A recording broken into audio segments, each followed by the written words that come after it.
Sextortion is the second most popular category of crimes that we work in the state of Kentucky. It is a blended word between sexting and extortion. So think digital blackmail. Usually occurs when a child is persuaded to send a video or a photograph of themselves to the perpetrator. Once that happens, the conversation kind of goes south from there, and the perpetrator's motive is usually to get more explicit videos and photos. So it begins with online enticement, but then it kind of changes gears into sextortion. So this type of offender, the motive may not necessarily be to meet the kids. It's just to build up his child pornography collection. So they'll start with online enticement. The conversations will be great. They'll become best friends. They persuade the child to send a photo, and then the second that photo's sent, conversation changes. So again, any online application, any one. So creepy video number 2, I hope it doesn't cut off like the first one did, but pay very close attention to what this child says and everything that's going on in this video. Hi, Zach. Here's another video from my special guy. I can't believe we haven't talked all day. I wish you went to my school or a little closer so we could finally meet. Hey, kiddo. Dinner in an hour. Don't spend too long on the phone. Okay,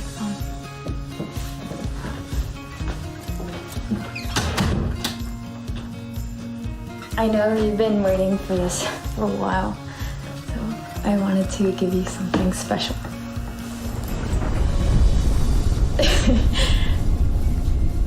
Is this okay?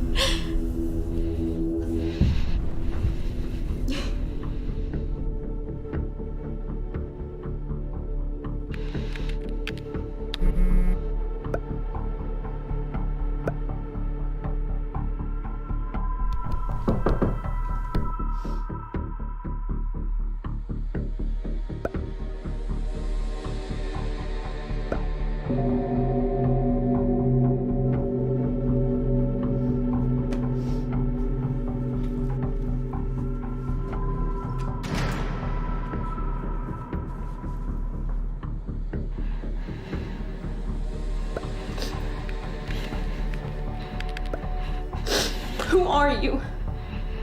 Why are you doing this?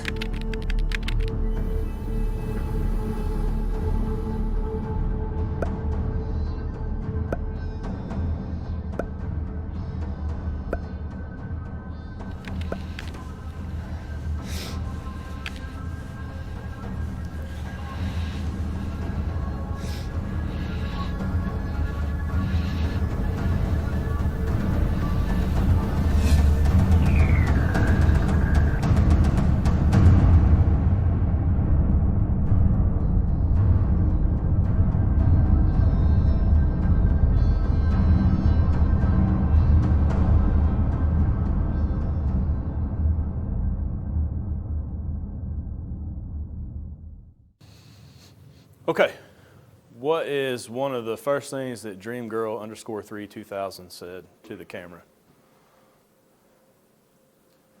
Told you there'd be a quiz. Yeah. Very good, very good. Hi, Zach. Here's another video for my special guy, which means what? That's right. There's more than one video or picture. Here's another video for my special guy. I wish you lived closer or went to the same school. Got it memorized, right? I don't need it. So, what does that mean? Do you think she's ever met Zach 2000 in person? No, the answer is no. I mean, had she met him, he doesn't look very much like his avatar, does he? And while we're on that subject, why do you think she accepted his friend request to begin with? Justin Bieber wannabe. Little look like there. So she's clicked, oh, he's cute. And then they've started chatting. So the online enticement in this video is inferred.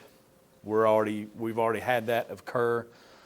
She's obviously comfortable with him now. She's sending him videos. And then you kind of see the transition into sextortion. So you saw her oh crap moment, right? Did anybody see it? Okay. She looks at the text and he says, "You're sending this video or else I'm sending this out." And she's like, "Ugh." So I show this video to kids in the middle school and high school environment because when that oh crap moment, well, first of all, I don't want them to take any pictures at all. But if that oh crap moment happens right then, we want them to stop and find a trusted adult to tell. Okay, that's what we want them to do. So while we're talking about trusted adults, what's your opinion about Mom? She thinks she's doing the right thing. Speaking in. All right, she thinks she's doing the right thing. Right. But the Why do you think she thinks she's doing the right thing? Explain that to me. Sorry to put you on the spot. Yeah. Well, she's checking in every few minutes, but the daughter's allowed to close and lock her door. Okay. She's in the room with a device. So you think she's wanting to give her privacy, Well, yeah. so to speak, to a point. You're right. And I won't give Mom too hard a time in the first appearance, right? Says, don't be too long, dinner's in an hour. I know what my mom would have done. Of course, we didn't have video chat. I won't tell you how old I am, but we didn't have video chat, but she probably would have walked up and said, "Is that a person?" You know, looking in the screen, that sort of thing, trying to figure out who you're talking to. But I will fault Mom in her second appearance in the public service announcement. Because did anyone notice a physiological change in the child from the beginning of the video to the end? So happy-go-lucky kid, looks like she's eating stress. And Mom should have picked up on that. I think she just knocked and she shot her a look. And teenagers can do that. They can scare off parents with just a look sometimes. They can just shoot them a look, but you need to figure out what's going on. It could have been a number of things. So, what else did you notice about the Zach 2000? He had a lot of different photos. That's right. This wasn't the only person he was talking to. So, this is the best video that the National Center for Missing and Exploited Children has ever made. If they were standing in the room, I'd tell them. Compared to any other public service announcement they've made, this is the best one ever. This absolutely mirrors every sextortion case worked by the Kentucky State Police and the ITK task force in the state of Kentucky. They all happen exactly like this video. There's only 3 things that change. That's the age and gender of the victim, the age and gender of the suspect, and the media platform used to communicate. Other than that, they all go down just like this. All right? So, if you're bored tonight and you'd like to get on the YouTube, you type in online enticement, PSA, that 2-minute video, the first one will pop up. You'll recognize that child's face. Show that to your kids. All right? Or your nieces, or your nephews, or whatever else. Show it to them, because that's how it happens. And it happens here. We'll talk about another case example. This one began when we got a phone call from the Nashville Metro Police Department. The beauty of an ITK task force is every state in the nation has at least one. Some of the larger states have more than one. Florida has 3, Texas has 3, California has 5. So there's 61 task forces nationwide. And the commander for Tennessee can pick up the phone and call me today and say, "Hey, I have a bad guy in Kentucky, and we need something to happen today," and something will happen. So Nashville Metro Police Department got a call. They called us, rather. They had a 14-year-old female in school down there, and she was contacted by what she thought was a 14-year-old male on teenchat.com. Has anyone heard of Teen Chat? Neither had we, so don't feel bad. And we're in the electronic crime business, so we hadn't heard of it. Teen Chat is a website that allows you to chat, okay? There's nothing special about it. Anyways, this child contacted by what she thought was a 14-year-old male on Teen Chat. He asked her to move their conversation to Google Hangouts. Has anybody heard of Google Hangouts? A little more popular, right? So that's what this guy was comfortable communicating on. So, this alleged 14-year-old male told this 14-year-old female that he had taken screenshots of their conversation on Teen Chat, and he instructed her to send him videos, or he would send those out to all the people that she went to school with on Teen Chat. He would let them know. that this is the type of conversation, these are the pictures she's sending. So she went to the school bathroom, went to a stall in school, and sent him 2 more videos. He asked for additional videos, and she did the right thing. Okay, she did not send video number 3. She went to the school resource officer. So the school resource officer called Nashville Metro. Nashville Metro called Knoxville, who's the agency that runs the ITK task force for the state, and they called us. So we started investigating this 14-year-old guy and found out that he was not 14. He was in his late 30s, and we started looking into the suspect. He was talking with 39 other girls using the exact same tactics. He would meet them on Teen Chat. He would move them to Google Hangouts, and he was sending, his chats were horrible. They're some of the worst I've ever read as far as being aggressive and mean. Once he got the first picture or video, it was bad. So these girls would send him, and you could read it in the chats. They would say, "I'm going to get in trouble at school." And he would say, "I don't care." And some of them threatened to commit suicide, and he told them to kill themselves. He didn't care if they lived, drew another breath. Very, very rude, very mean, very aggressive on that. So we went to Clark County, Kentucky, and arrested Herbert Rice for sextorting these kids. And he had thousands and thousands of videos and pictures. I won't put his prison sentence up here because he won't be going to prison. He bonded out and committed suicide. So, these people are here. Can you see how that mirrored the video, right? To a T. I mean, instead of being maybe like a FaceTime chat, it was Teen Chat and Google Hangouts, but mirrored the video exact same way. So, okay, let's talk about distribution real quick. That's probably the 3rd largest category of ICAC crimes that we deal with. Most often we encounter it in peer-to-peer and file sharing investigations. Anybody know what file sharing is? Anybody, this is going to date myself. Anybody remember Napster or heard of Napster? So before Metallica sued them, that's how you got all your free music. You did some file sharing with other computers on the internet. So people trade child pornography the same way. So they're on file sharing. So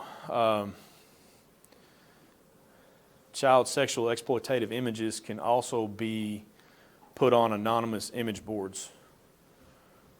Does anybody know what an anonymous image board is? I bet 3/4 of the audience has one on their phone right now. Pinterest. Pinterest is an image board. There's a pattern there. Also talked about in the video. Where did the images come from? That's right. The victims took the images and everyone. These weren't guys that had peephole cameras set up and did that. Something we call self-production. All of our victims are producing these images. Thousands of them. So this is one of the biggest things we want to combat when we talk about internet safety and internet safety education. We want to convince kids that they should never take a nude. Now, if you don't know, sexting is a huge problem in the state of Kentucky. It is a huge problem at the middle school level. 6th, 7th, and 8th grade. We've even had some complaints of 5th graders doing it. So when I was that age in school, we traded baseball cards. Nowadays, kids trade nudes. It's the society we live in. So we're trying our best to combat that. Look, it's another meme I made, and you can laugh at this one. And I show this slide to kids, and they laugh, and then probably leave and take nudes of themselves and send them to their friends. The question was it just a problem in Kentucky? The answer is no. It's nationwide. So I just used our state as an example. It's happening here. You know, it's not one of those things where like, it's in California, it'd take 10 years to get here. Because the meth problem Kentucky's dealing with, in the law enforcement field, you could watch that migrate across the nation. Before it was a problem here, it was a problem out there. But this is a nationwide problem for us. So let's talk about recognizing online predator behavior. So how do we find that creepy nose breather in video number 2? How do we find him? How do we recognize him? Go to Walmart, go to the toy aisle, look at the guy, stare at him for a minute. He's probably staring back at you going, that guy's a creep. What is he doing? Anybody? Does anyone recognize it's a trick question yet? That's right. Very good. You can't. You don't see him. That guy's pretending to be Zach 2000. You know, the only picture he's sending out to the world is that little, I look like Justin Bieber. Check out my bowl cut. Whatever. So, you can't spot them. But what can you do? We can monitor their prey, right? So, that's where they're going. They're after kids. So we can look for indicators, signs of grooming in their potential victims. That's what we can do. That's how we can try to spot them. So, here's a few risk indicators. These are very generic. They could mean that your child's being groomed. They could mean that your child has an alcohol or drug problem. They could mean that your kid's just being a teenager. They do have mood swings and hormones and all that stuff going on too. We can't forget about that. So, but here's some things you can look for. Sudden changes in behavior. So now you see what I'm talking about. That could be anything. But think about the video you watched, the second video you watched. You saw some changes in her behavior. Quickly switch screens or close programs when you walk by. Flip that phone over, put it on the table. Shut that laptop. All right? This is a big one. Use devices all hours of the night.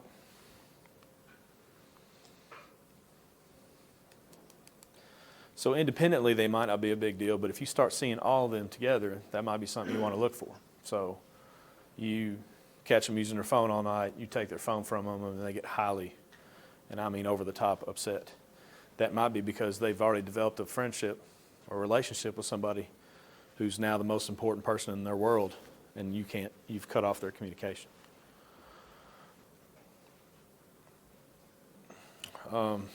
Avoid discussions about what they're doing online. I think they're pros at avoiding discussions already.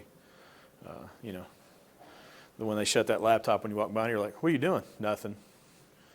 They're already there. I used to say this was a huge one. Have multiple accounts or use accounts that don't belong to them. So when I go to schools and talk, I ask them, by the way, Facebook's for old people. Kids don't use Facebook anymore. We'll talk more about that later. But I used to ask, how many Facebook accounts do you have? And then some kids would raise their, and I'd tell them I have 15, which is true. I have 15 Facebook accounts. Some of them I pretend to be little boys. Some of them pretend to be little girls. Some of them I pretend to be horrific parents who traffic their kids. But I do all that to try to catch those online predators that we've been talking about. You know, but I do get kids that are like, I've got 4 Facebook accounts. And, you know, in my mind, they're like, red flag, red flag, red flag. Why do you have 4 Facebook accounts? And it's because they forgot the username or email or password that they set those up with, and they've just started over. That's a thing. We would try to, you know, get on our email and reset our password. They just start from scratch. So if your kid has multiple accounts, you should know that, because hopefully by this end of the presentation, you're going to start spying on your kids.